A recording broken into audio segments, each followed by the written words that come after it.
Sesaat lagi Anda akan mendengarkan program Renungan Sahabat Seperjalanan bersama Pendeta Wendy Pratama. Selamat mendengarkan.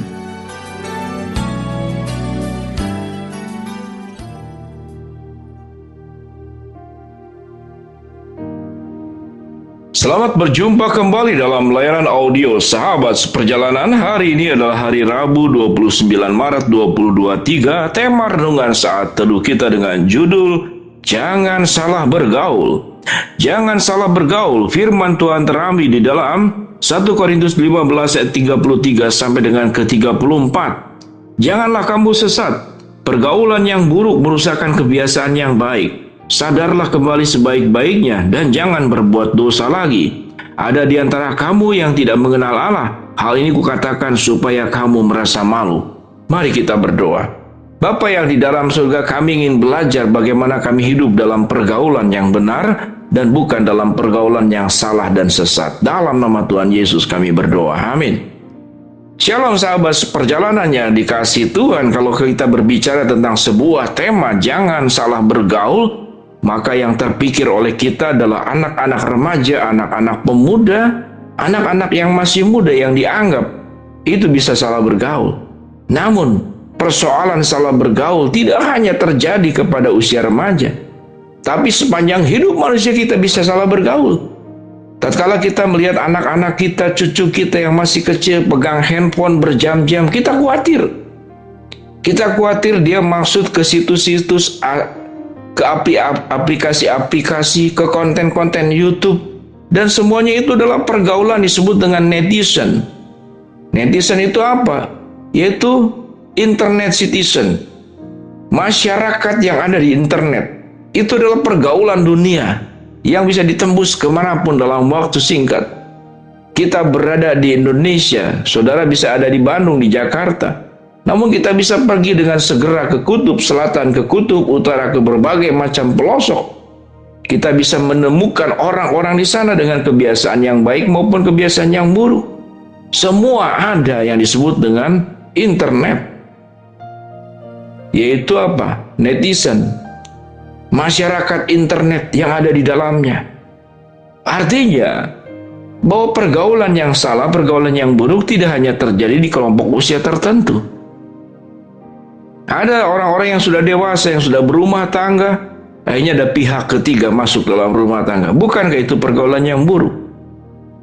Ada kita yang bekerja di sebuah pekerjaan, tatkala motivasi kita baik-baik bekerja, namun ada kolega, ada teman yang mengajarkan untuk suap, untuk memanipulasi keuangan, untuk menipu orang lain, untuk merugikan orang lain, maka itu pergaulan. Kita bisa terjerat ke dalamnya. Secara umum pergaulan-pergaulan buruk itu pada akhirnya kepada perjudian, kepada narkoba, kepada obat-obatan tertentu, kepada kebiasaan-kebiasaan buruk yang lain, mabuk-mabukan, pesta pora, free sex, apapun yang bisa dilakukan. Kemudian yang menjadi sebuah pertanyaan, yang salah itu siapa? Apakah lingkungannya yang salah atau kita yang salah? Maka sesungguhnya memang simbiosis mutualisme, sebuah hubungan yang saling mengakibatkan satu dengan yang lain yang berdampak.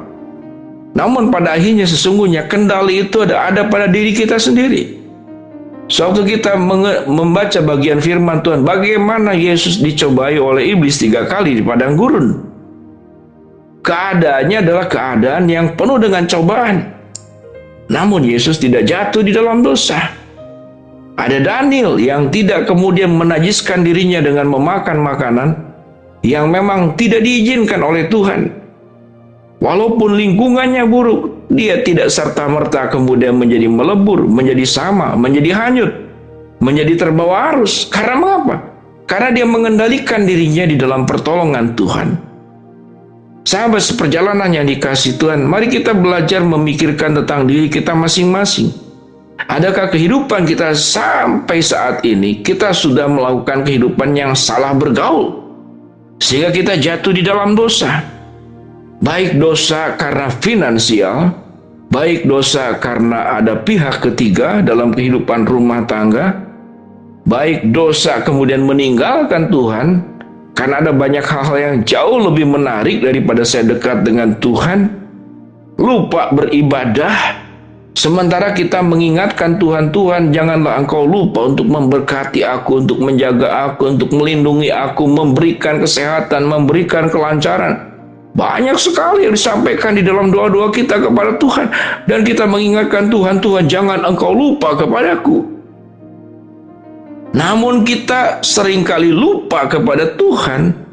Ibadah hari Minggu setelah COVID selesai, kita menjadi malas untuk melangkah datang ke rumah Tuhan.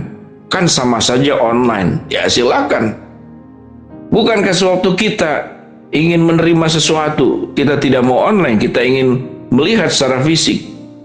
Sahabat seperjalanan, saya mau memberikan sebuah rumah kepada sahabat seperjalanan. Mau saya kirim lewat online? Atau saya kirim brosurnya saja? Kan tidak.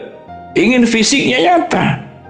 Suatu sahabat seperjalanan anak muda yang pacaran, apakah mau berpacaran cuma dengan foto saja? Kan tidak.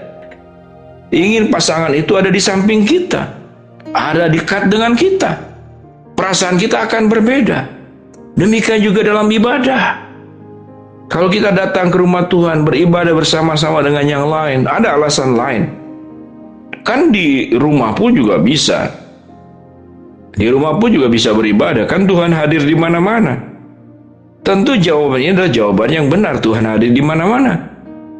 Tapi Tuhan meminta kita untuk mengkhususkan ada namanya itu ibadah bersama. Dalam Ibrani 10 ayat 25, janganlah engkau meninggalkan pertemuan-pertemuan ibadah seperti yang dibiasakan oleh beberapa orang. Kita perlu melakukan ibadah yang secara korporat, secara bersama. Sehingga kita memuliakan Allah menjadi jauh lebih terasa karena ada bersama-sama. Bukankah sewaktu kita bekerja kita butuh bersama-sama? Sewaktu kita melakukan sesuatu kita membutuhkan teman, saling menopang. Mungkin kita tidak punya masalah, tapi sewaktu kita hadir di rumah Tuhan, kita bertemu dengan jemaat, kita bertemu dengan saudara-saudara seiman. Ternyata mereka punya persoalan. Mereka punya permasalahan. Kehadiran kita di sana untuk mengetahui saudara-saudara seiman kita sedang membutuhkan apa. Itulah yang disebut dengan keluarga di dalam Kristus. Dengan hadirnya ke gereja kita tahu orang punya persoalan hidup. Tatap muka, ketemu, timbullah di sana suatu keadaan yang saling tolong-menolong. Mari kita bergaul dengan Tuhan secara sungguh-sungguh. Pergaulan-pergaulan buruk yang ada di dalam dunia ini, kita akan tinggalkan dan kita akan tanggalkan. Lalu kita akan terus memberikan waktu yang sangat spesial, situasi yang spesial, hanya antara dirimu sahabat seperjalanan dengan Tuhan. Orang-orang yang bergaul dengan Allah secara akrab, secara iman, kita akan mengetahui kebenaran firman Tuhan. Orang-orang yang bergaul dengan Allah, dia punya imunitas tatkala dia terjun ke tengah-tengah dunia. Dia tidak terbawa oleh arus, tidak terhanyut oleh keadaan yang membuat kemudian menjadi salah bergaul dan menjadi sesat dalam kehidupan. Karena kita masuk ke dalam pergaulan yang buruk, pergaulan yang salah. Mari sahabat seperjalanan, melalui renungan ini kita akan belajar agar kita jangan salah bergaul.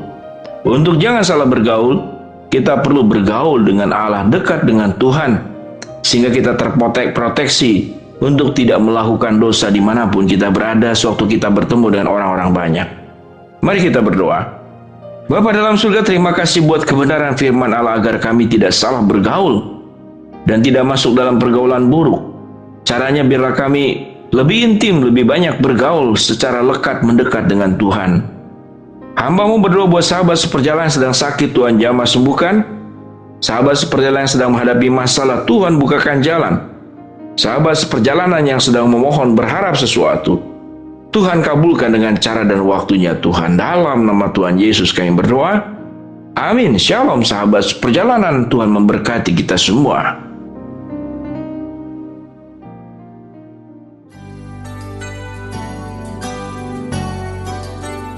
Anda baru saja mendengarkan program Renungan Sahabat Seperjalanan bersama Pendeta Wendy Pratama.